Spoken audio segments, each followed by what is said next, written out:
Now, let's dive into today's story. Chapter 1. The Foundation. Derek Holloway had built his life on precision. 22 years in military intelligence had taught him that information was power, and power required patience. At 45, his steel-gray eyes missed nothing. His mind cataloged everything, and his emotions remained locked behind a facade that had fooled enemies and allies alike. He'd met Brenna Walsh at a charity gala in Denver 8 years ago. She was 32 then, a stunning blonde with emerald eyes and a laugh that could light up a room.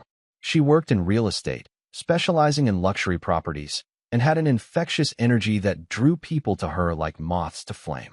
Derek, recently retired from the military and establishing his private security consulting firm, found himself captivated by her warmth and apparent authenticity. Their courtship was a whirlwind. Brenna seemed genuinely interested in his work, his past, his dreams. She never pushed about the classified details of his military service, respecting the boundaries that had cost him previous relationships. Within 18 months, they were married in an elaborate ceremony that Brenna had orchestrated with military precision that would have impressed Derek's former commanding officers. The early years were good. Derek's business flourished as corporate clients sought his expertise in threat assessment and security protocols. Brenna's real estate career soared, her natural charisma and Derek's connections opening doors to high-end clientele. They bought a sprawling house in Cherry Hills Village, complete with a home office that Derek had discreetly equipped with surveillance equipment, old habits from his intelligence days. Brenna had 2 children from her previous marriage, Madison, now 16, and Cole, 14. Derek had embraced his role as stepfather with the same dedication he brought to everything else. He attended their games, helped with homework, and provided the stability their biological father had never offered. The kids called him Dad within a year, and Derek felt something he'd never experienced in all his years of service, a sense of home. But Derek's training had taught him that people always revealed their true nature eventually. The signs were subtle at first. Unexplained absences, hushed phone calls, a newfound interest in yoga classes that seemed to run unusually long. Most husbands might have dismissed these as the natural evolution of a marriage, but Derek wasn't most husbands. 6 months ago, he'd begun noticing patterns. Brenna's schedule became increasingly erratic. Her real estate deals, once regular and transparent, became vague, potential clients that required evening meetings. She developed new interests, art galleries, wine tastings, weekend getaways with her sister that Derek was always too busy to join. Derek's security background had made him naturally cautious about digital privacy, but Brenna had always been careless with technology. Her laptop, iPad, and phone were connected to their home network, and Derek's equipment logged everything. He didn't actively monitor her communications until 3 months ago when a business trip to Seattle had been canceled last minute. He'd come home to find Brenna on a surprise girls' weekend that her sister knew nothing about. That night, Derek accessed Brenna's digital footprint for the first time in their marriage. What he found was a meticulously documented affair spanning nearly a year. The man was Troy Brennan, a high-profile divorce attorney who specialized in representing wealthy wives seeking to maximize their settlements. The irony wasn't lost on Derek. Troy was 42, recently divorced himself, with a reputation for being ruthless in court and legendary with women. His social media presence painted him as a modern playboy, expensive cars, exotic vacations, and a rotating cast of beautiful companions. Derek's research revealed that Troy had a pattern. He'd represent a wealthy woman in her divorce, seduce her during the proceedings, and often ended up with both a hefty legal fee and a grateful ex-wife's temporary affections. But Brenna and Troy's relationship had evolved beyond his usual pattern. Their text exchanges revealed genuine affection alongside detailed plans for Derek's financial destruction. They'd been planning their strategy for months, waiting for the right moment to file for divorce when Derek's business assets were at their peak value. Brenna had been documenting Derek's work schedule, his income, even photographing important documents when she thought he wasn't looking. The most damaging discovery came from Troy's communications with Brenna about Derek's military background. They'd been researching ways to claim PTSD had affected Derek's decision-making abilities, potentially invalidating certain business decisions and property acquisitions. Troy had connections with psychologists who might testify to Derek's mental instability for the right price. Derek spent 3 weeks studying their plan with the same methodical approach he'd once used to dismantle enemy networks. They'd underestimated him completely, viewing him as a straightforward military man who'd be blindsided by emotional manipulation. They had no idea that Derek's specialty had been psychological operations, the art of making enemies destroy themselves. The business trip to Dallas had been real, but Derek had completed his work early. He decided to return home a day ahead of schedule, planning to surprise Brenna with dinner at their favorite restaurant. As he pulled into his driveway at 3:47 p.m. on that crisp October afternoon, Derek saw an unusual number of cars lining his street. His trained eye immediately cataloged the vehicles: Brenna's BMW, Troy's Mercedes, the lawyer's assistant's Honda, and at least 8 other cars he didn't recognize. Derek parked a block away and approached his house with the stealth that had once made him invaluable in hostile territory. Through the living room window, he could see a banner stretched across the mantel. "Congratulations on your divorce." The room was full of people: Brenna's friends, some neighbors, a few people Derek recognized from Troy's social media photos. In the center of it all, Brenna and Troy stood with champagne glasses raised, accepting congratulations from the crowd. Madison and Cole were there too, looking uncomfortable but participating in what they clearly believed was a celebration of their mother's freedom from an unhappy marriage. Derek watched for 17 minutes, his military training allowing him to remain completely still while his mind processed every detail. He identified every person in the room, noted the dynamics, observed the easy intimacy between Brenna and Troy that spoke of a relationship far beyond mere legal representation. The most painful moment came when he heard Cole ask his mother, "When will Dad sign the papers?" Brenna's response was delivered with a laugh that no longer sounded musical to Derek's ears. "Your stepfather will sign them, sweetie. He's not really equipped to fight this kind of battle. He's good at playing soldier, but this is the real world." The crowd laughed, and Derek felt something cold and final settle in his chest. These people were celebrating the destruction of his life, confident that he was too simple, too straightforward, too honest to protect himself. They were about to learn how wrong they were. Derek walked calmly back to his car, drove to a hotel, and began planning their destruction with the same meticulous care he'd once brought to neutralizing enemy assets. By the time he was finished, the celebration party would seem like a cruel joke compared to what was coming. The war had begun, and Derek Holloway always won his wars. Chapter 2: The Ghost in the Machine. Derek checked into the downtown Denver Marriott under one of his backup identities, a habit from his intelligence days that Brenna had never known about. The sterile hotel room became his operational headquarters as he began implementing a strategy that would make his enemy's celebration seem premature. The first step was information warfare. Derek's security business maintained subscriptions to multiple investigative databases, and his military contacts provided access to resources that civilian investigators could never touch. By midnight, he had comprehensive dossiers on everyone who had attended the party. Troy Brennan's file was particularly illuminating. The successful divorce attorney had built his reputation on winning impossible cases, but his methods often skirted ethical boundaries. Derek discovered 3 formal complaints filed with the Colorado Bar Association, all dismissed due to lack of evidence. More interesting were the whispered allegations among Denver's legal community about Troy's tendency to develop personal relationships with vulnerable clients. The real revelation came from Derek's contact at the IRS. Troy's financial profile showed income patterns that didn't match his declared earnings. Large cash deposits appeared regularly in accounts tied to a consulting firm that existed only on paper.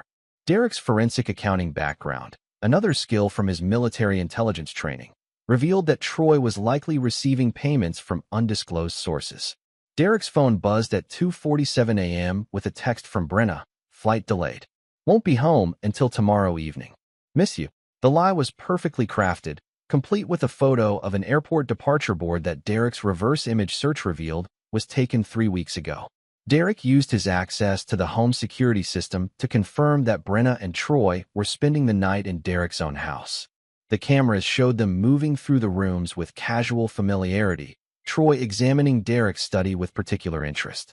Derek watched them rifle through his desk, photograph documents, and even check his gun safe, a violation that sealed Troy's fate in Derek's mind. The next morning, Derek began phase 2 of his operation.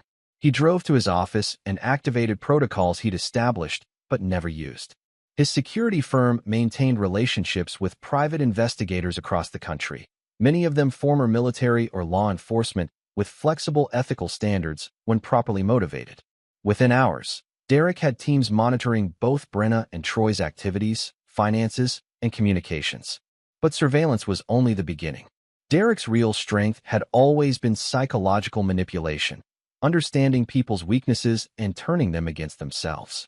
Derek's research into Troy's background revealed a pattern of relationships with wealthy, emotionally vulnerable women.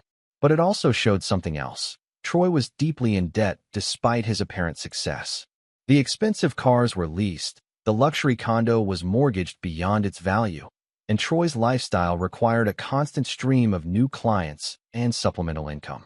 More importantly, Derek discovered that Troy's ex-wife, Patricia, lived in Aspen with a substantial settlement that included documentation of Troy's infidelity during their marriage. Derek's investigator made contact with Patricia, who proved surprisingly willing to discuss her ex-husband's predatory relationship patterns when she learned about Brenna. Meanwhile, Derek's monitoring of Brenna revealed that she'd been more deceptive than even he had imagined. The real estate deals she'd claimed were actually assignments from Troy, helping him identify wealthy women going through divorces who might become potential clients and conquest targets. Brenna had essentially been working as Troy's scout, identifying vulnerable women at country clubs and social events. Derek also discovered that Madison and Cole had been actively coached to provide testimony about Derek's controlling behavior and anger issues. Brenna had been recording conversations with the children, editing them to create evidence of Derek's alleged instability. The betrayal by his stepchildren, who he'd loved as his own, added a personal dimension to Derek's growing rage. On his third day at the hotel, Derek received a call from his business partner, Colonel Robert Hayes, retired Army intelligence. Hayes had been conducting his own investigation into the party's guest list and had disturbing news. Derek, you need to know that 3 of the people at that party work for competing security firms. They weren't there to celebrate Brenna's divorce. They were there to gather intelligence on your client list and business operations. The implication was staggering.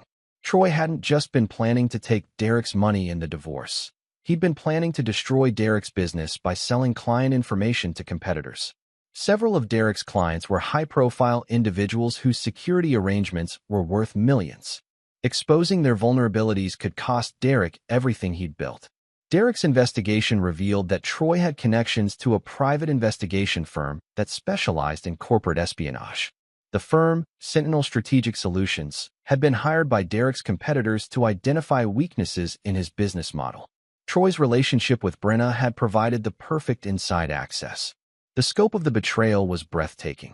Brenna hadn't just been cheating, she'd been actively working to destroy Derek's livelihood. The divorce was merely the final step in a comprehensive plan to transfer Derek's wealth and business assets to Troy and his associates. Derek spent the 4th day creating false evidence that would lead Troy and Brenna into a trap of their own making. Using his knowledge of their psychology and weaknesses, he began planting information that would convince them to accelerate their timeline and make crucial mistakes. First, Derek created fictional communications suggesting that one of his major clients was about to sign a contract worth several $1,000,000.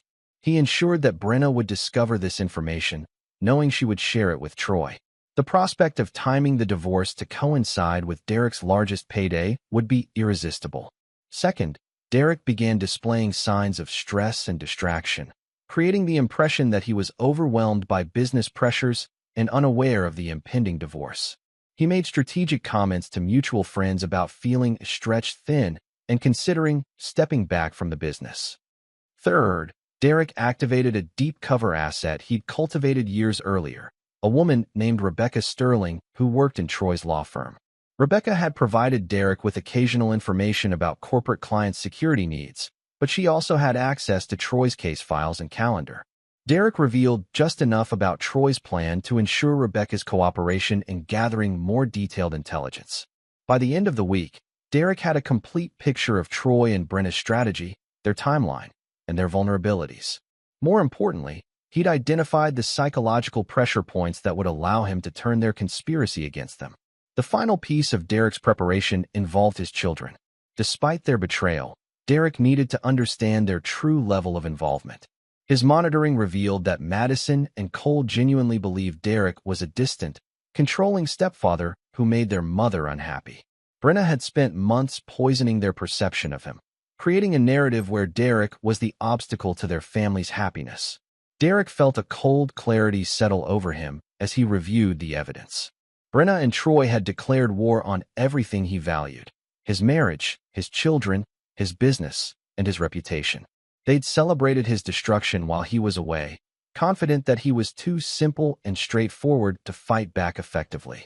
They were about to learn that Derek Holloway had survived and thrived in a world where psychological warfare was an art form. The celebration they'd thrown would be nothing compared to the reckoning that was coming. Derek checked out of the hotel and drove home, ready to begin the final phase of an operation that would leave his enemies wishing they'd never heard his name. Chapter 3: The Hunter's Return. Derek pulled into his driveway at 6:47 p.m., exactly when his original flight would have landed. He carried his luggage with the casual air of a man returning from a routine business trip, though his trained eyes noted every detail of his surroundings. The lingerie from Troy's last visit was still in the laundry hamper. Brenna's carelessness would be one of many weaknesses Derek planned to exploit. Brenna greeted him at the door with a performance worthy of an Oscar. She threw her arms around him, kissed him passionately, and peppered him with questions about his trip. Her eyes, however, held a glint of anticipation that Derek recognized from his interrogation training. The look of someone executing a carefully rehearsed plan. "I missed you so much," Brenna said, leading him to the kitchen where she'd prepared his favorite meal. "Madison and Cole will be home soon. They're both excited to see you." Derek played his part perfectly, sharing fabricated details about client meetings while studying his wife's reactions. When he mentioned the fictional multi-million-dollar contract, Brenna's eyes lit up with barely concealed excitement. She asked carefully casual questions about the timeline and payment structure that confirmed Derek's suspicions about her intelligence gathering. Madison and Cole arrived home with the artificial enthusiasm Derek had learned to recognize. They hugged him dutifully and asked about his trip, but their discomfort was evident. Derek felt a pang of genuine sadness as he realized how completely Brenna had poisoned their relationship. These children, whom he'd loved unconditionally, now saw him as an adversary to be managed. Over dinner, Derek casually mentioned feeling overwhelmed by the business demands and hinted at considering bringing in partners to share the workload. Brenna's interest was immediate and intense, though she tried to hide it behind wifely concern. "Maybe it's time to slow down," she suggested. "We have enough money. You could sell the business and we could travel, spend more time together." Derek nodded thoughtfully, playing the role of a man considering his options. In reality, he was documenting every word for the psychological profile he was building. Brenna's eagerness to see him liquidate his assets confirmed that the divorce filing was imminent. After dinner, Derek retreated to his study under the pretense of catching up on work emails. In reality, he was reviewing the intelligence his team had gathered during his absence. Rebecca Sterling had provided copies of Troy's case notes, revealing the full scope of their legal strategy. The attack would be comprehensive. Personal accusations of controlling behavior, professional claims of business instability, and financial arguments about Derek's risky client base. Most damaging would be the psychological evaluation Troy had arranged. Dr. Marcus Webb, a psychologist with a questionable reputation, had already prepared a preliminary assessment of Derek's likely PTSD symptoms based entirely on Brenna's fabricated accounts. The evaluation would support claims that Derek's military background made him unstable and potentially dangerous. Derek's phone buzzed with a text from his surveillance team. Target 2 departing residents. Heading toward downtown. Troy was leaving his condo, likely heading to a strategy session with his co-conspirators. Derek activated the tracking protocols he'd established, following Troy's movement through the city. The meeting location was revealing: a private dining room at the Brown Palace Hotel, where Troy was joined by 3 individuals Derek recognized from his investigation. The first was Patricia Morse, a partner at a competing security firm who specialized in corporate intelligence. The second was David Chun, a forensic accountant who'd been hired to identify vulnerabilities in Derek's business structure. The third was Detective Linda Harris, a Denver police investigator whose presence suggested they were planning to involve law enforcement in Derek's destruction. Derek's long-range surveillance equipment allowed him to monitor their conversation from the hotel's parking garage. What he learned exceeded even his worst expectations. They weren't just planning a divorce. They were orchestrating a comprehensive campaign to destroy Derek's reputation, business, and freedom. The plan involved triggering a police investigation into Derek's business practices, suggesting possible connections to illegal surveillance or privacy violations. Detective Harris would initiate the inquiry based on an anonymous tip about Derek's investigative capabilities. The goal was to create enough legal uncertainty to freeze Derek's assets and drive away his high-profile clients. Meanwhile, Patricia Morse's firm would approach Derek's clients with carefully crafted concerns about his stability and professional reliability. The clients, already nervous about security breaches, would likely terminate their contracts to avoid association with a potentially compromised operator. Troy's role was to accelerate the divorce proceedings while Derek was distracted by the criminal investigation. With Derek's assets frozen and his income disrupted, he'd be forced to accept whatever settlement Troy offered to avoid bankruptcy. The final element was the most personal. Madison and Cole would testify about Derek's increasingly erratic behavior and their fear for their safety. The children, genuinely believing they were protecting their mother from an unstable stepfather, would provide the emotional testimony needed to support the psychological evaluation. Derek listened to his family's destruction being planned with the detached professionalism that had once made him one of the military's most effective operatives. But beneath the cold analysis, something darker was awakening, a capacity for methodical vengeance that his enemies had dramatically underestimated. The meeting concluded with handshakes and confident smiles. They believed Derek was a simple military man who would be overwhelmed by their sophisticated attack. They were about to learn that Derek Holloway had spent 22 years perfecting the art of making enemies destroy themselves. Derek returned home to find Brenna in their bedroom, wearing lingerie that he now knew she'd also worn for Troy. She approached him with practiced seduction, her hands exploring his body while her lips whispered fabricated endearments. Derek submitted to her performance while his mind cataloged every detail for the psychological warfare that was about to begin. As Brenna fell asleep beside him, Derek slipped quietly from the bed and returned to his study. He activated secure communication protocols and began issuing orders to assets positioned across the country.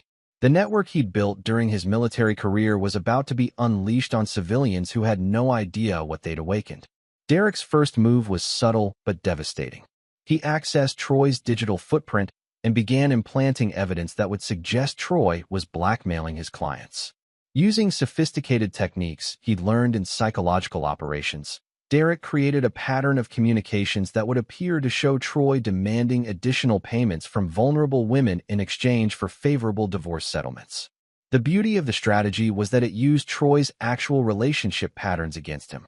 Several of his former clients had paid him unusual amounts during their divorces, creating a foundation of truth that would make the fabricated evidence seem credible. Derek's second move targeted Patricia Morse's security firm. Using his knowledge of their client acquisition strategy, he began feeding them false information about a major government contract that would require compromising Derek's operation. The firm would commit resources and potentially illegal acts pursuing a contract that didn't exist, creating legal vulnerabilities Derek could exploit later. The third move was the most complex. Derek began manipulating Detective Harris's investigation before it officially began. Using contacts in the Denver Police Department, he ensured that the anonymous tip about his business would be directed to internal affairs rather than the criminal division. Detective Harris's eagerness to pursue a case outside her jurisdiction would create ethical violations that would destroy her credibility. Derek worked through the night, implementing a counter-operation that would systematically destroy everyone who had betrayed him. By dawn, the pieces were in motion for a campaign that would leave his enemies broken and his betrayers completely isolated. As Brenna stirred awake beside him, Derek returned to bed and assumed the role of an unsuspecting husband. But behind his closed eyes, he was calculating the precise moment to spring a trap that would make their celebration party seem like a child's game compared to the devastation that was coming. The hunter had returned, and the prey had no idea they were already caught. Chapter 4. The Web Titans. Derek's war began with surgical precision on Monday morning. While Brenna prepared for what she believed was another day of secret planning with Troy, Derek initiated a psychological operation that would systematically dismantle their conspiracy from within. His first target was Dr. Marcus Webb, the psychologist Troy had recruited to provide fabricated testimony about Derek's mental state. Derek's military records were classified, but Webb had been conducting his evaluation based entirely on Brenna's fictional accounts and outdated psychology textbooks about combat stress. Derek arranged for Webb to receive a package containing genuine PTSD case studies from a Veterans Affairs psychologist, cases that contradicted every assumption Webb had made about Derek's condition. More importantly, the package included a letter supposedly from the Colorado Psychology Board questioning Webb's recent testimony in several divorce cases. The letter, carefully crafted using Derek's knowledge of psychological profiling, suggested that Webb's willingness to provide evaluations without direct patient contact was under investigation. Webb's panic was immediate and predictable. Derek's surveillance showed the psychologist frantically contacting Troy about withdrawing from the case. Meanwhile, Derek activated Rebecca Sterling's access to Troy's law firm. Rebecca, motivated by Derek's revelation of Troy's exploitation of vulnerable women, began documenting Troy's unethical practices with zealous efficiency. She discovered that Troy had been overbilling clients, maintaining inappropriate relationships with multiple women, and sharing confidential information with non-clients. But Derek's masterstroke involved exploiting Troy's gambling addiction, a weakness Derek had discovered through financial surveillance. Troy's regular visits to underground poker games in Denver had created significant debts with dangerous people. Derek arranged for those debts to be purchased by associates from his military network, men who understood leverage and pressure. The beauty of the strategy was that Troy would never know Derek was behind his sudden financial crisis. The debt collectors would simply become more insistent, demanding payment that Troy couldn't provide without accelerating his plan against Derek. The pressure would force Troy into increasingly desperate and reckless actions. Derek's second focus was Patricia Morse's security firm. Using his knowledge of their aggressive client acquisition tactics, Derek began feeding them intelligence about a fictional Department of Defense contract worth $30 million. The contract supposedly required comprehensive background investigations of existing security providers, including Derek's firm. Patricia's firm took the bait completely, assigning their best operatives to investigate Derek's business relationships. They began contacting his clients under false pretenses, gathering information they believed would give them a competitive advantage. In reality, they were documenting their own illegal surveillance activities while Derek's monitoring systems recorded everything. The investigation would eventually reveal that Patricia's firm was conducting unauthorized background checks on Derek's high-profile clients, including federal judges and corporate executives. The privacy violations would not only destroy Patricia's business, but create criminal liability for everyone involved. Derek's manipulation of Detective Linda Harris required more subtlety. Harris's eagerness to pursue high-profile cases had led to several ethical violations in her career, but she'd managed to avoid consequences through political connections and careful case selection. Derek would use her ambition against her.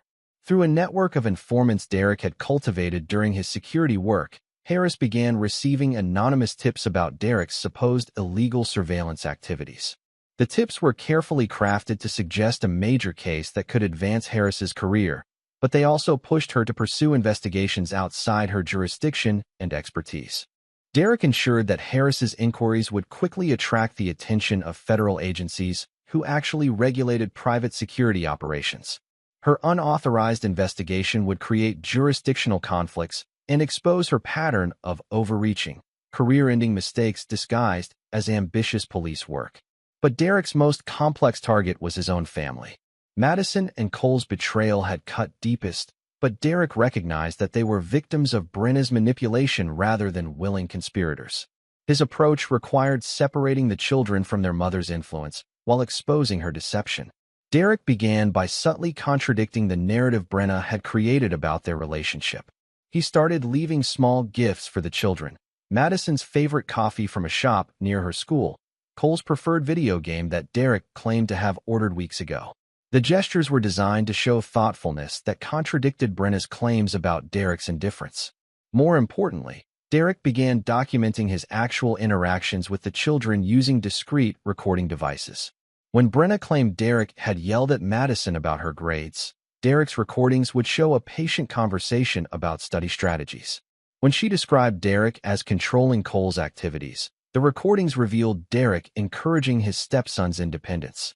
Derek's surveillance also captured Brenna coaching the children on what to say about their stepfather. The recordings showed Brenna suggesting specific incidents that had never occurred and helping Madison and Cole remember events that contradicted their original experiences. The psychological pressure on Derek's enemies was carefully calibrated to force mistakes while maintaining the appearance of random misfortune. Troy's gambling debts would seem like a personal problem unrelated to his legal work. Patricia's firm would appear to be the victim of their own aggressive tactics. Detective Harris would be caught in standard jurisdictional protocols that had nothing to do with Derek's case. But Derek's most sophisticated manipulation targeted Brenna herself. Using his knowledge of her psychology and insecurities, Derek began creating doubt about Troy's commitment to their relationship. Derek's team arranged for Brenna to accidentally encounter Troy at a restaurant with another woman, actually an operative who was documenting Troy's activities. The meeting appeared romantic, with Troy displaying the same intimate behavior Brenna thought was reserved for her. Derek also ensured that Brenna would discover Troy's financial problems through seemingly innocent social media posts and casual conversations with mutual friends. The revelation that Troy was deeply in debt would undermine Brenna's belief that he was a successful attorney capable of providing financial security. Most devastatingly, Derek began planting evidence that Troy was pursuing relationships with other wealthy women going through divorces.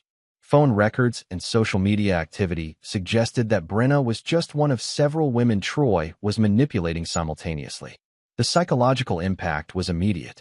Brenna's confidence in Troy's affection began to waver, and she started questioning whether their relationship would survive her divorce from Derek. The doubt created stress that affected her performance in both her affair and her marriage, making her increasingly careless about covering her tracks. By Thursday of the first week, Derek's enemies were beginning to turn on each other. Troy's financial pressure was making him demanding and short-tempered with Brenna. Patricia's firm was becoming concerned about the risks they were taking for a contract that seemed increasingly elusive. Detective Harris was facing questions from her supervisors about her unauthorized investigation. Derek monitored their deteriorating cooperation through multiple surveillance channels while maintaining the facade of an unsuspecting husband. He attended Madison's soccer game, helped Cole with algebra homework, and planned a romantic weekend getaway with Brenna, all while orchestrating the systematic destruction of their conspiracy.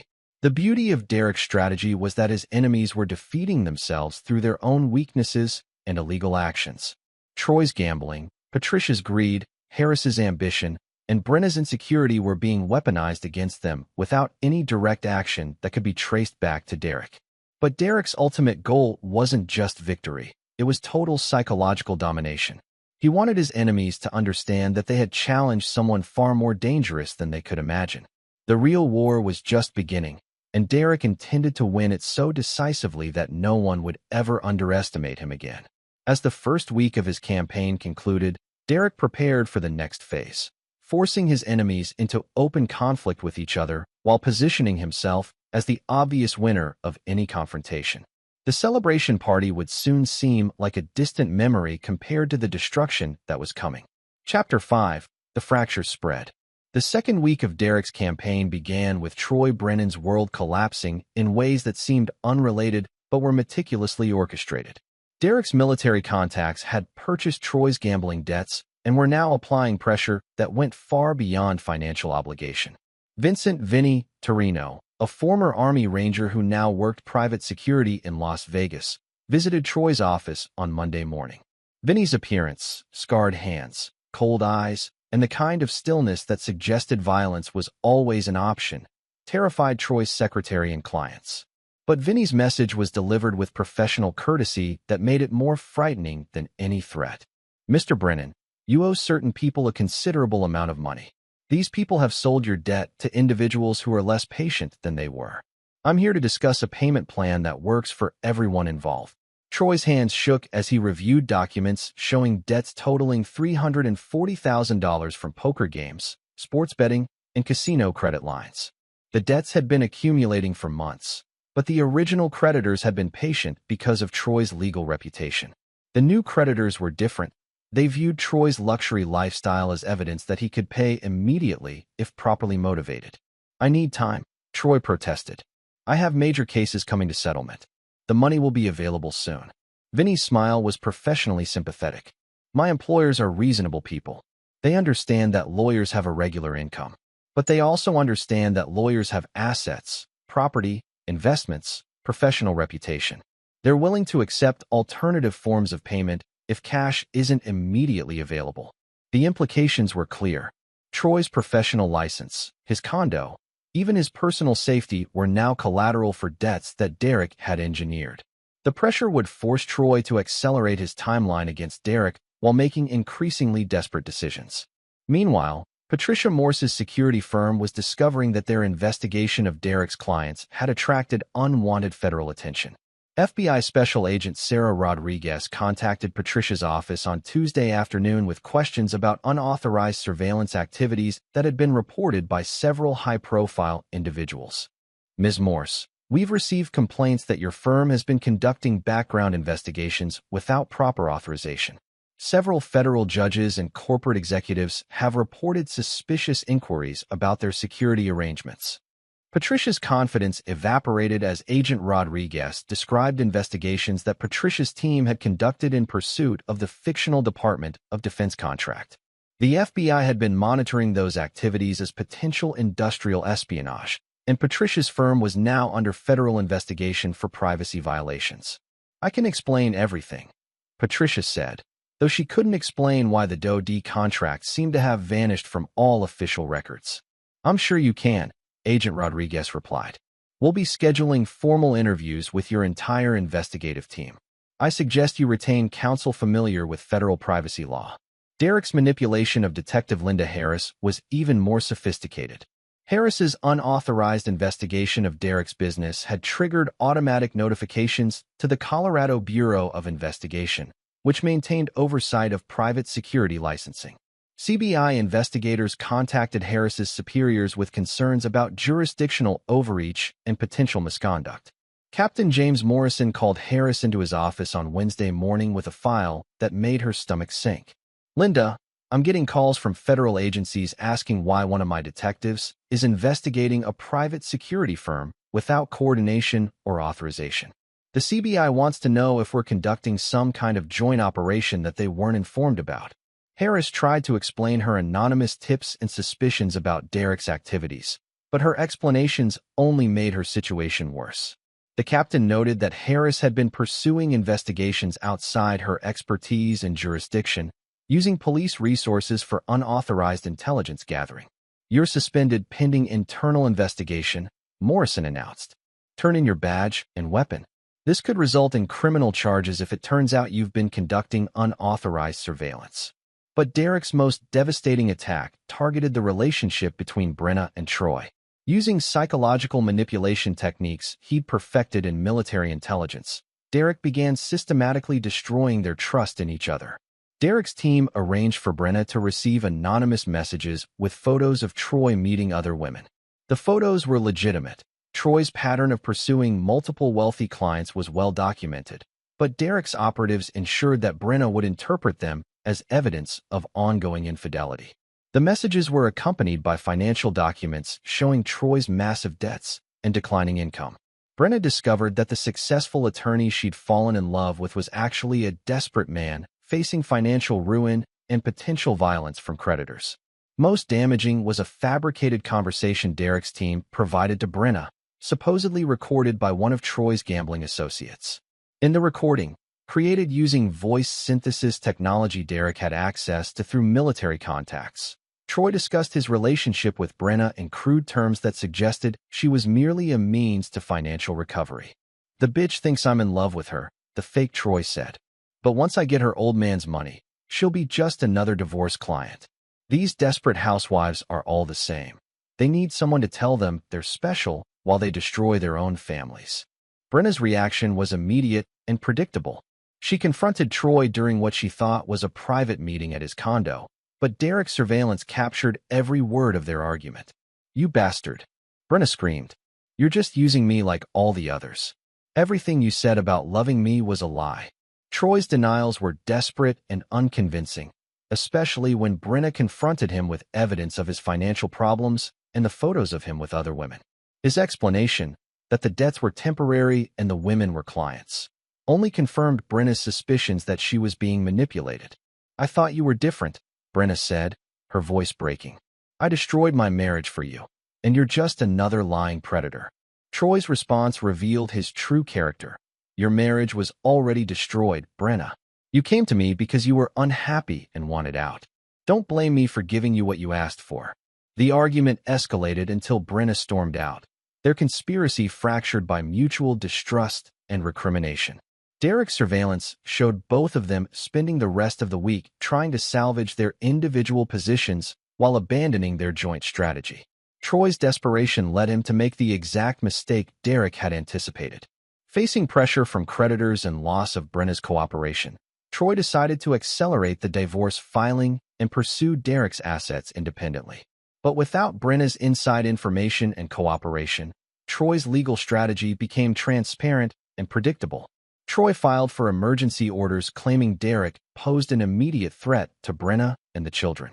The filing was rushed and poorly documented, based on fabricated evidence that Derek's monitoring had captured in advance. Derek's legal team, the same high-powered firm that Troy had hoped to outmaneuver, was ready with comprehensive counterarguments that made Troy look incompetent. Meanwhile, Brenna's confusion and emotional turmoil led her to seek support from people Derek had strategically positioned.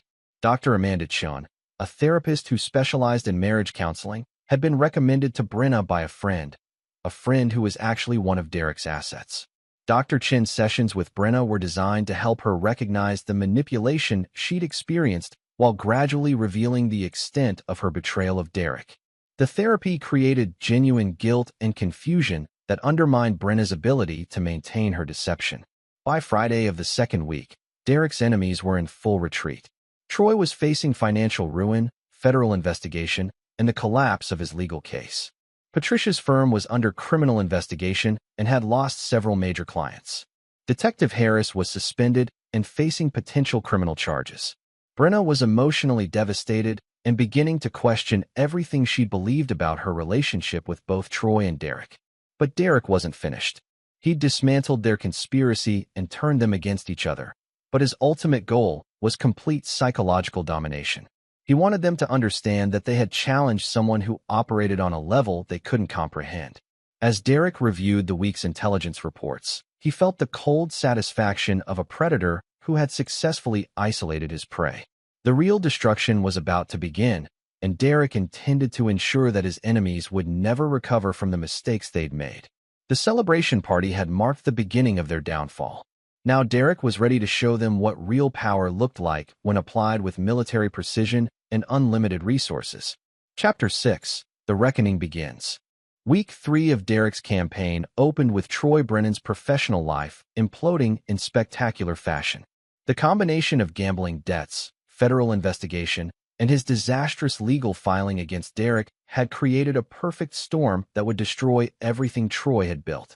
The Colorado Bar Association received a formal complaint about Troy's conduct, filed by Rebecca Sterling with Derek's careful guidance. The complaint documented Troy's pattern of exploiting vulnerable clients, maintaining inappropriate relationships during legal representation, and sharing confidential information with unauthorized individuals. Rebecca had spent weeks gathering evidence that painted a picture of systematic ethical violations. But the real devastation came from Troy's own desperation. Facing immediate pressure from Derek's military associates who had purchased his gambling debts, Troy made a decision that would end his legal career. He attempted to steal money from his client trust fund. Derek's surveillance captured Troy accessing the account at 11:47 p.m. on Monday night, transferring $200,000 intended for client settlements to his personal account. The theft was immediately flagged by banking security protocols that Derek had ensured would be monitoring Troy's activities.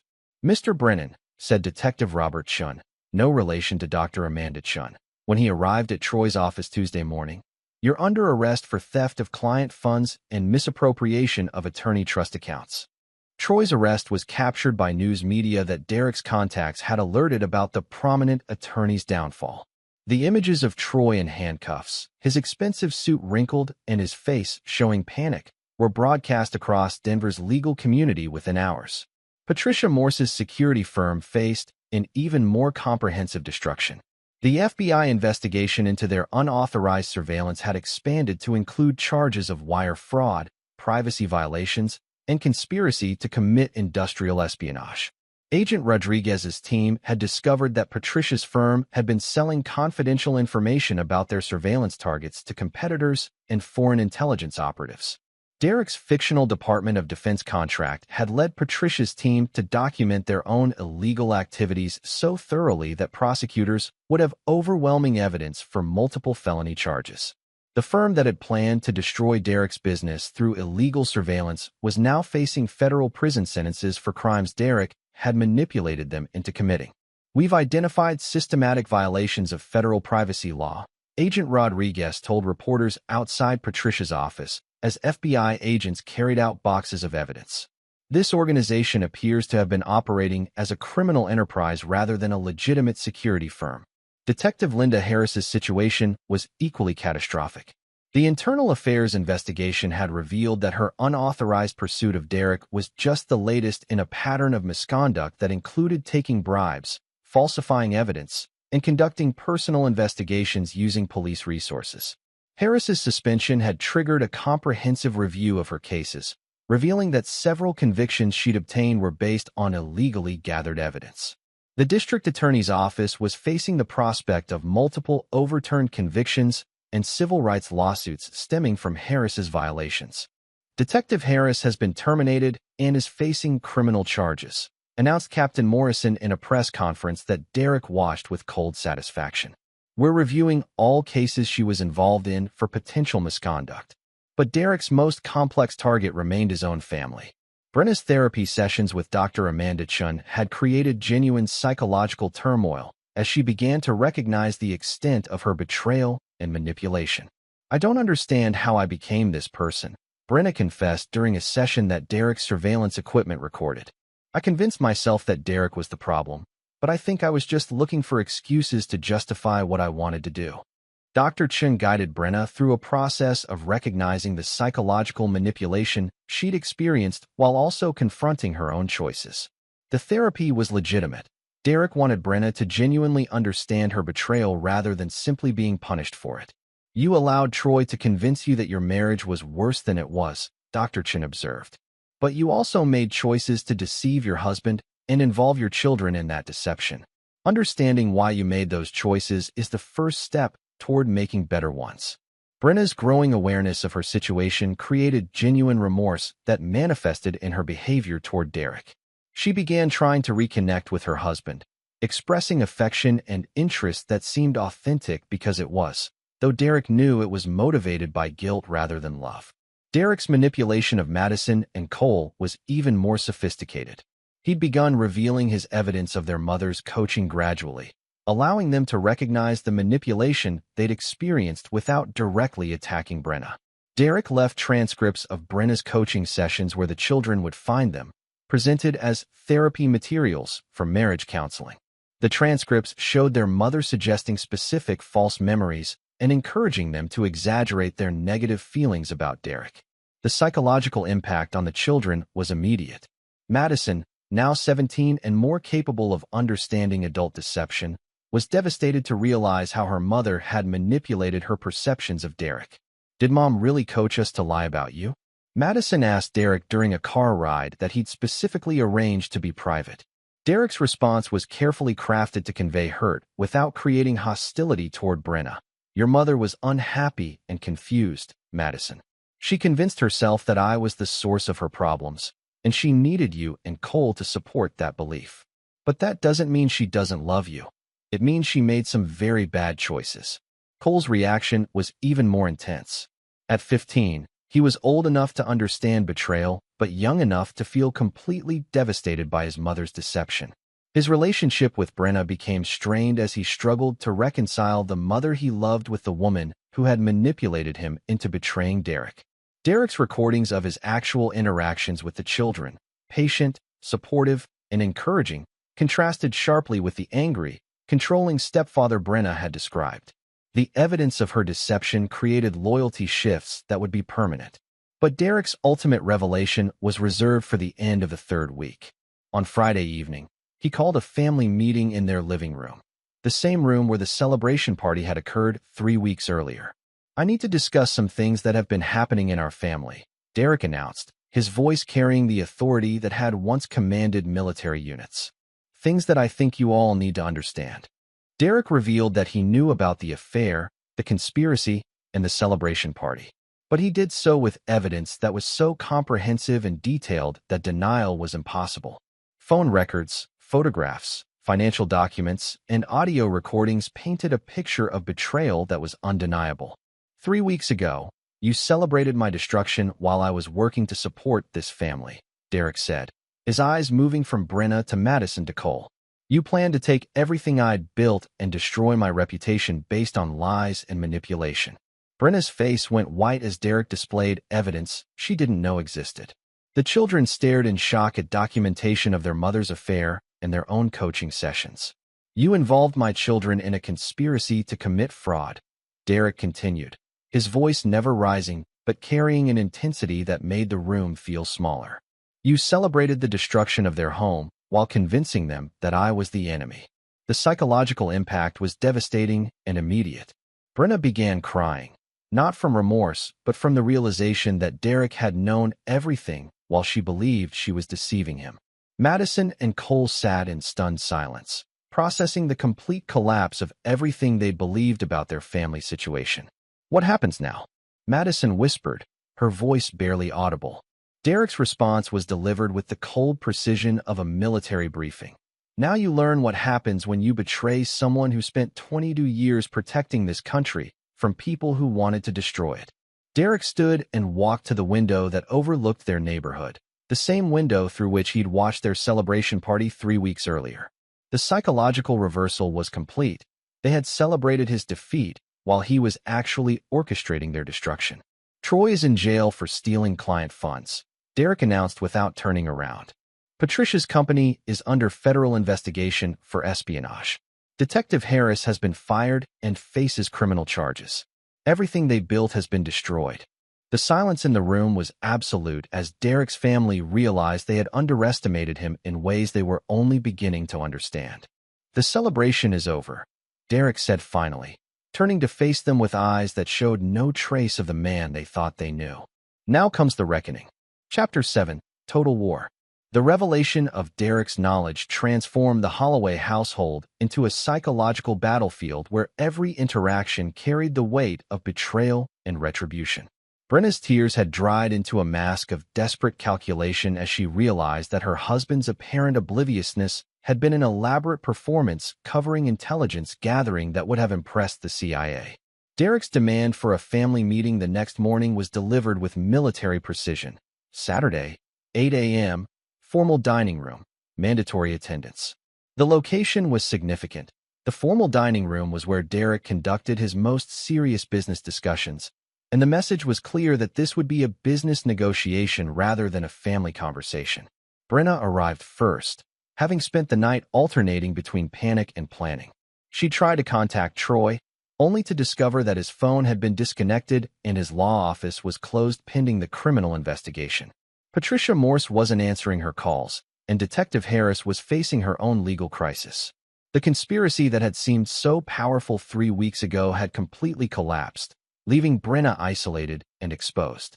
Madison and Cole entered together, their faces showing the emotional devastation of discovering their mother's manipulation. The children had spent hours the previous night reviewing the evidence Derek had presented, trying to reconcile the mother they loved with the woman who had systematically deceived them. Derek entered at exactly 8 a.m., carrying a leather portfolio that contained documents that would determine their family's future. His appearance was immaculate, pressed khakis, button-down shirt, and the kind of precise grooming that suggested complete control over every detail of his environment. This meeting will proceed according to specific rules, Derek announced, taking his position at the head of the table. Brenna, you will answer questions truthfully and completely. Madison and Cole, you will listen and learn. No one will leave this room until we've addressed every aspect of the betrayal that has infected this family. Derek opened the portfolio and spread documents across the table with the systematic precision of a prosecutor presenting evidence. Financial records showing Troy's gambling debts. Surveillance photos documenting the affair. Transcripts of coaching sessions where Brenna had manipulated the children's perceptions. But the most devastating evidence was personal. Recordings of private conversations where Brenna had mocked Derek's military service, dismissed his business acumen, and described him as too simple to understand what's really happening. Brenna, Derek said, his voice carrying the authority of a commanding officer. Explain to Madison and Cole why you told Troy that their stepfather was playing soldier while you conducted real-world business. Brenna's attempt to explain her words only made her situation worse. Every justification revealed additional layers of deception and contempt that contradicted her claims of loving Derek or wanting what was best for the family. I was angry, Brenna stammered. I said things I didn't mean. The affair made me confused about everything. Derek's response was clinical and devastating. You weren't confused, Brenna. You were executing a plan. Show them the timeline. Derek displayed a comprehensive timeline of Brenna's activities, showing that her affair with Troy had coincided with systematic intelligence gathering about Derek's business, financial planning for a divorce that would maximize her settlement, and psychological manipulation of the children that began months before the relationship became sexual. This wasn't confusion, Derek explained to Madison and Cole. This was a campaign designed to destroy your family for financial gain.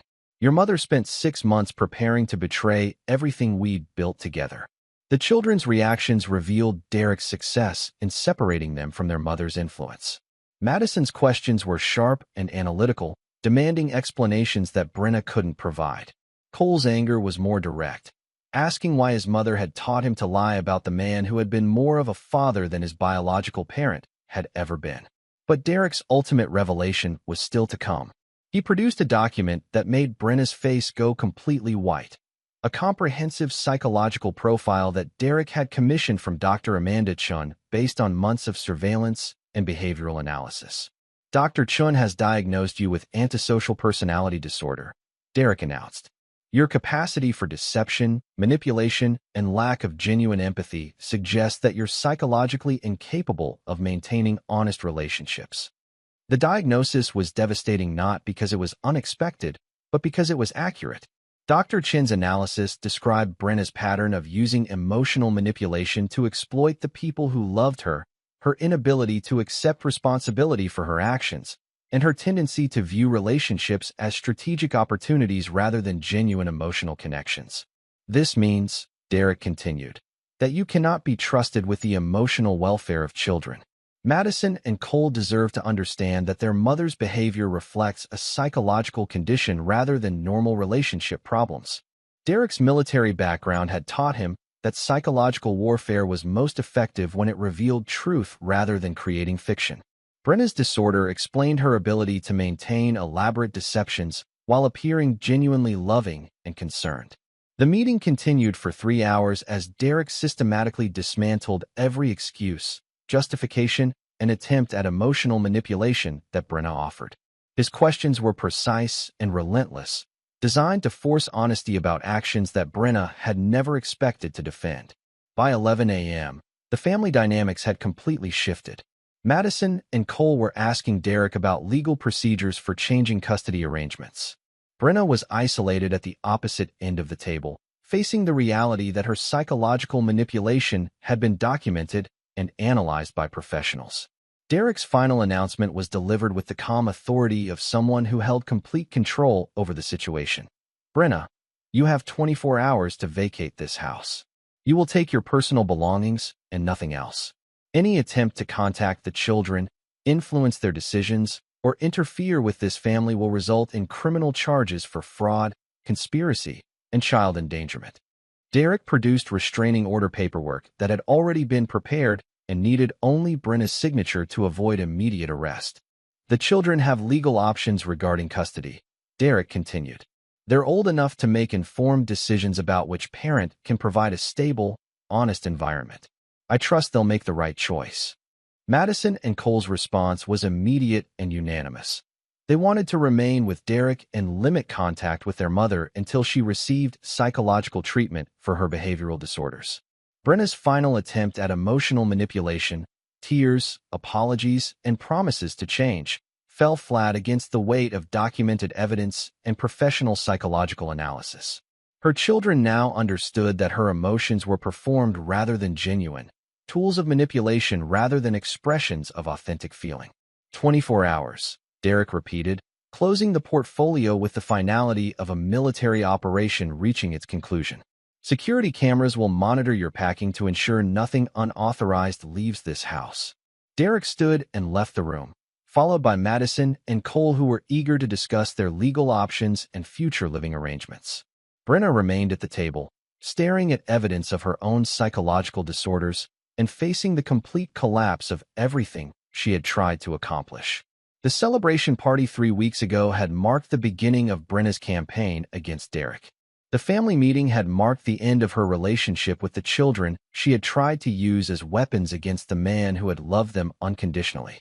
Derek's war was entering its final phase, and his enemies were discovering that challenging a man trained in psychological operations had consequences they could never have imagined. Chapter 8.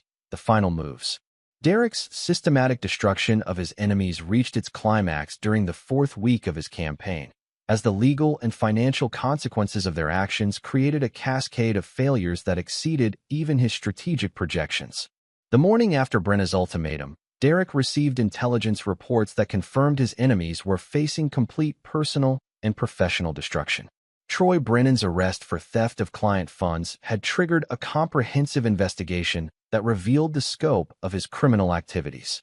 FBI financial analysts discovered that Troy had been systematically stealing from client trust accounts for over 2 years, using the money to cover gambling debts and maintain his expensive lifestyle. The total theft exceeded $1.2 million, making him eligible for federal charges that carried mandatory minimum sentences. But Derek's manipulation had ensured that Troy's downfall would be even more complete. Vincent Torino, Derek's military associate who had been pressuring Troy about gambling debts, visited Troy in jail with an offer that demonstrated Derek's psychological sophistication.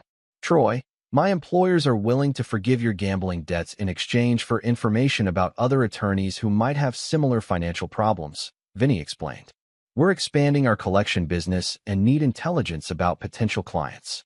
Troy's acceptance of the deal, desperate to avoid violence from his creditors, created legal complications that would destroy any chance of defending against the criminal charges. By agreeing to inform on his legal colleagues, Troy had violated attorney-client privilege and professional ethics in ways that would result in permanent disbarment even if he avoided prison. Derek's manipulation of Troy's psychology had achieved perfect results. Troy had chosen immediate physical safety over long-term legal protection, ensuring his complete professional destruction. Patricia Morse's security firm faced an even more comprehensive demolition. The FBI investigation had revealed that Patricia's team had been conducting unauthorized surveillance on federal judges, corporate executives, and government officials for foreign intelligence services. The case had evolved from privacy violations to national security crimes that would result in decades of federal prison sentences. Agent Rodriguez's press conference announcing the charges was broadcast nationally, making Patricia's name synonymous with corporate espionage and treason. The firm that had planned to destroy Derek's business through illegal surveillance was now the subject of congressional hearings about foreign intelligence penetration of American security companies. This organization was essentially operating as a front for foreign intelligence services, Agent Rodriguez announced. They exploited their legitimate security work to gather information about American government officials and corporate leaders. Derek's fictional Department of Defense contract had been so convincing that Patricia's team had committed genuine espionage crimes in pursuit of intelligence they believed would win them government business. The irony was devastating. Derek's psychological operation had tricked them into committing the exact crimes they had planned to falsely accuse him of. Detective Linda Harris's destruction was equally complete, but more personal. The internal affairs investigation had revealed that Harris had been taking bribes from private investigators and defense attorneys in exchange for favorable treatment of their cases. Her unauthorized pursuit of Derek was just the latest example of misconduct that had corrupted dozens of criminal investigations. The district attorney's office was facing a crisis as defense attorneys demanded reviews of every case Harris had been involved in. 3 murder convictions had already been overturned due to evidence that Harris had falsified reports and suppressed exculpatory evidence. Linda Harris represents everything that's wrong with police corruption, announced the district attorney during a press conference that Derek watched with satisfaction. Her actions have compromised the integrity of our entire criminal justice system. Harris's personal life was also collapsing under the weight of criminal charges and civil lawsuits. Her husband had filed for divorce, her children were refusing contact, and her pension had been revoked due to the criminal convictions she was facing. Derek's manipulation of Harris's ambition had achieved perfect psychological results. She had destroyed her own career by pursuing a case that would have enhanced her reputation if Derek had actually been guilty of the crimes she was investigating. But Derek's most satisfying victory was the complete psychological destruction of Brenna's identity and future prospects. Dr. Amanda Chen's diagnosis of antisocial personality disorder had been shared with family court services, making it virtually impossible for Brenna to obtain custody or unsupervised visitation with Madison and Cole. More devastatingly, Derek's documentation of Brenna's affair and conspiracy had created grounds for criminal charges of fraud, conspiracy, and child endangerment. Brenna's coaching of the children to provide false testimony about Derek's behavior constituted criminal conspiracy that could result in significant prison time. Derek's legal team had prepared a comprehensive civil lawsuit that would hold Brenna personally liable for damages to Derek's business and reputation.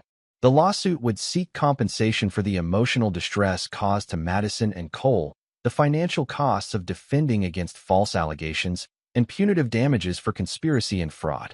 Mrs. Holloway's actions constitute a criminal conspiracy that targeted not just her husband's finances, but his professional reputation and relationship with the children he had raised as his own, explained Derek's attorney, Margaret Foster, during a deposition that Derek monitored remotely.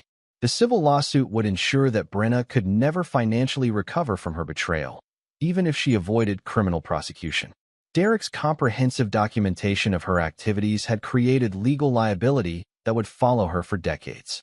But Derek's ultimate psychological victory came from Madison and Cole's complete rejection of their mother's influence.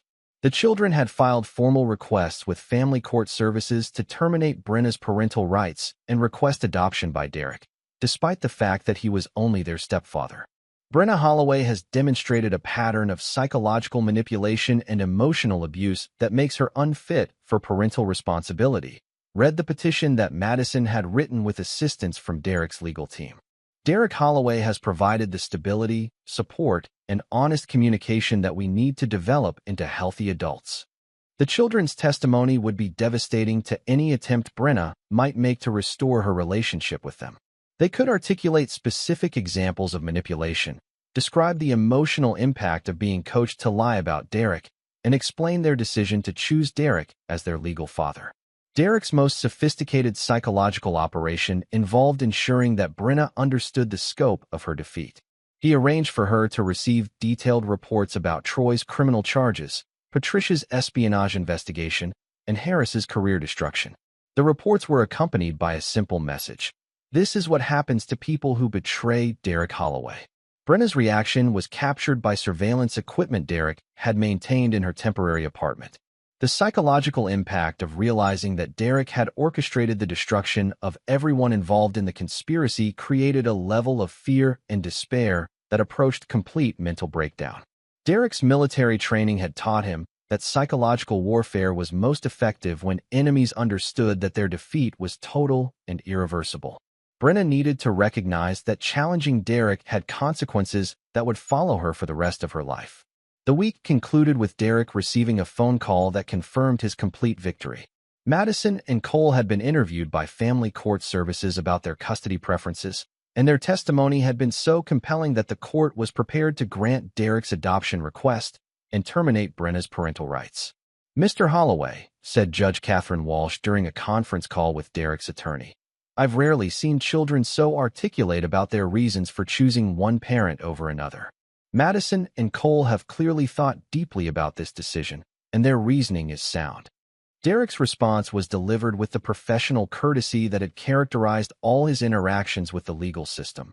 "Your Honor, my only concern is providing Madison and Cole with the stable, honest environment they deserve. I'm honored that they've chosen to remain part of my family." As Derek hung up the phone, he reflected on the complete transformation of his situation. For weeks ago, he had been the target of a conspiracy designed to destroy his marriage, his business, and his relationship with his children. Now, his enemies were facing criminal charges and professional destruction, while Madison and Cole were choosing him as their permanent father. The celebration party had marked the beginning of his enemy's downfall. The family court hearing would mark the beginning of Derek's new life as the legal father of children who had learned to value honesty, loyalty, and strength of character. Derek's war was almost over, and his victory was absolute. Chapter 9: New Foundations.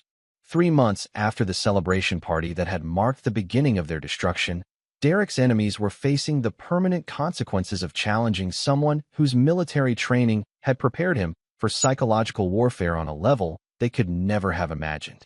Troy Brennan was serving a federal sentence of 12 years for theft of client funds, conspiracy, and racketeering. The comprehensive investigation had revealed a pattern of criminal behavior that extended back to the beginning of his legal career. His law license had been permanently revoked, his assets seized to compensate victims, and his reputation destroyed so thoroughly that even criminal defendants refused his representation. The psychological pressure Derek had applied through gambling debt collectors had forced Troy into decisions that ensured his complete destruction. His cooperation with loan sharks to gather information about other attorneys had violated attorney-client privilege so extensively that he faced additional charges for professional misconduct that would extend his prison sentence by several years. Patricia Morse's security firm had been completely dismantled by federal investigators who discovered evidence of espionage activities spanning 5 years. Patricia herself was serving a 20-year sentence for conspiracy to commit espionage and violation of national security laws. Her company's client list had been shared with foreign intelligence services, creating ongoing national security investigations that would continue for decades. The fictional Department of Defense contract that Derek had used to lure Patricia into illegal surveillance had been so convincing that congressional hearings were examining how foreign intelligence services could manipulate American security companies. Patricia's name would forever be associated with the security failures that allowed foreign powers to gather intelligence on American government officials. Detective Linda Harris was serving 8 years for corruption, evidence tampering, and violation of civil rights. The internal affairs investigation had revealed that her misconduct had affected over 60 criminal cases, resulting in wrongful convictions, suppressed evidence, and denial of due process to defendants who had trusted the legal system to provide fair treatment. Harris's personal life had been completely destroyed by the exposure of her corruption. Her family had rejected her, her colleagues had testified against her, and her pension had been revoked to compensate victims of her misconduct.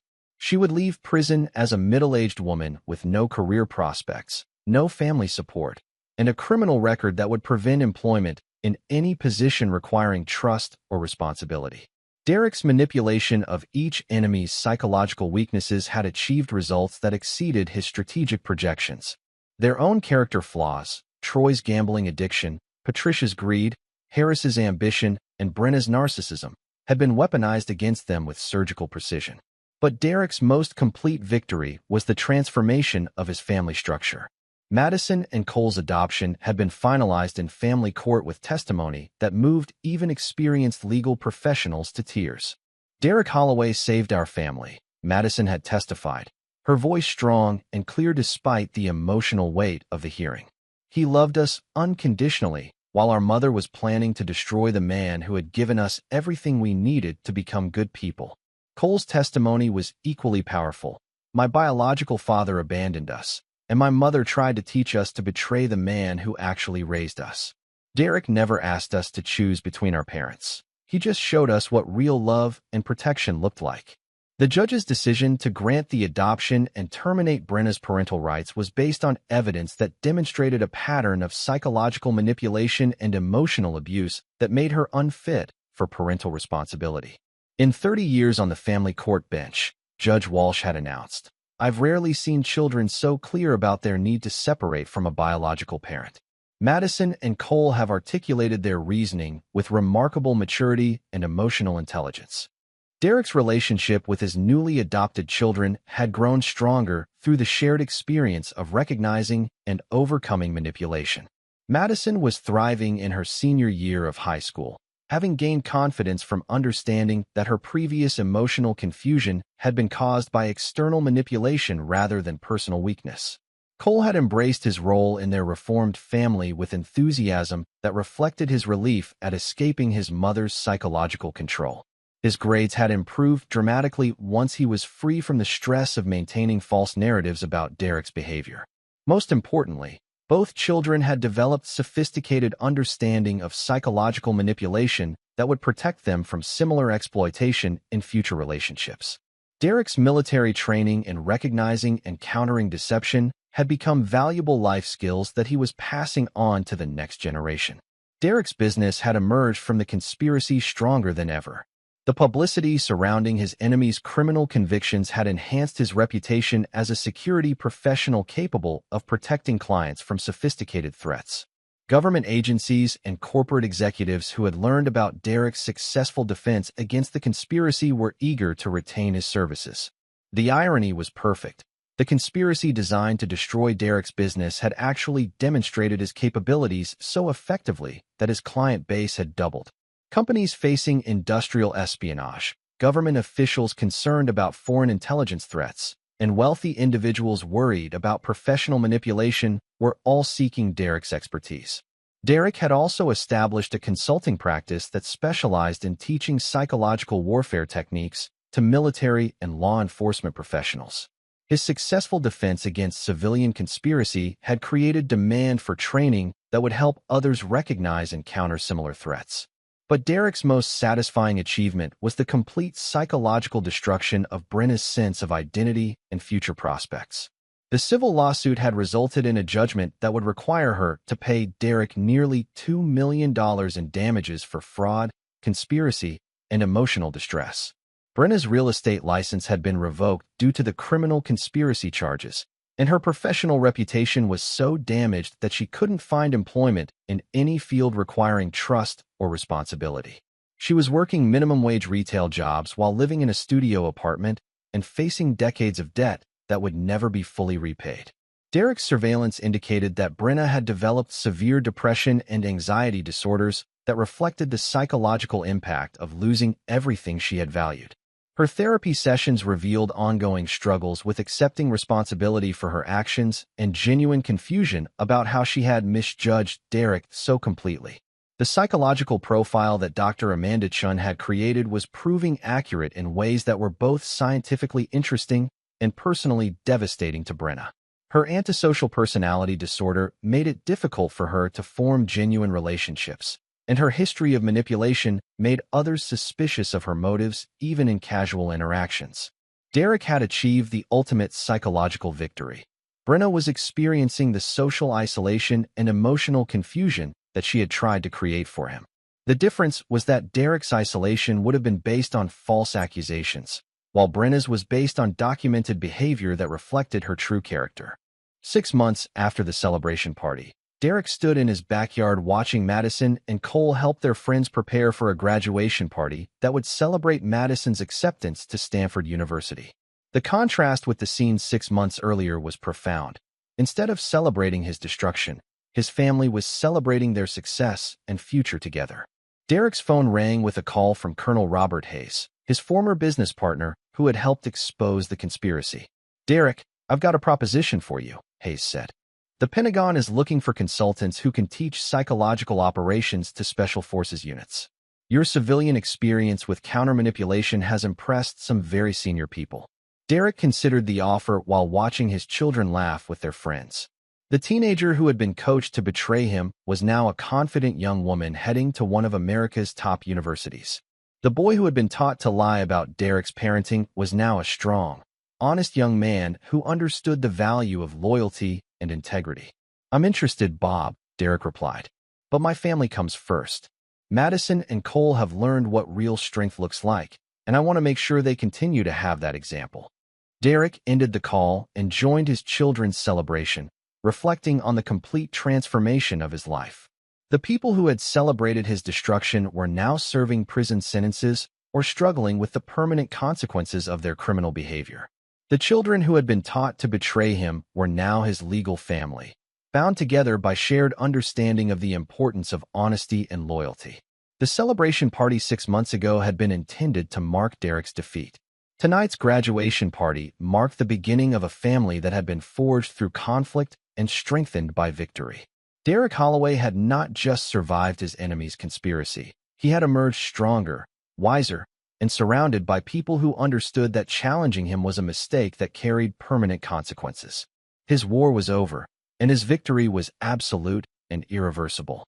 The children he had raised would carry forward the lessons they had learned about strength, loyalty, and the price of betrayal.